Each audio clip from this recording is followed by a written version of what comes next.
তেতিয়া সমাধি ক্ষেত্ৰত খুব কম মানুহ আছে চ' মই গানটো এনেকৈ ল'লোঁ লৈ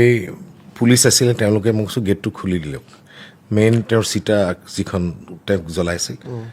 মই আৰু নৱনীতা গৈছোঁ মই এনেকৈ গানটো লৈ যে কালিলৈ গানটো ৰিলিজ হ'ব এবাৰ তোক শুনাবলৈ আহিছোঁ বুলি মই গানটো এনেকৈ চিতাৰ ওচৰত থৈছোঁ থৈ গানটো শুনাইছোঁ শুনাই এইটো সময়ত অকণ বেয়া লাগিছে যে এইটো তোৰ শেষ গান তোৰে মোৰে মই এইটো শুনাই থৈ আহিছোঁ কিন্তু এইটো পাহৰি গৈছিলোঁ নাই মই ক'বলৈ বিচৰা নাই একচুৱেলি যে এইটো মই ভালকৈ অনুভৱ কৰিব পাৰোঁ আৰু ভিডিঅ'টো আছে একচুৱেলি মোৰ কোনোবাই কৰিলে মোৰ ড্ৰাইভাৰটোৱে কৰিছিল আৰু সেইটো মই ভাবোঁ মোৰ দিগদাৰ হৈছিল কাম চ' এই গানটো হেৰি কৰাৰ সময়ত মই অন্ততঃ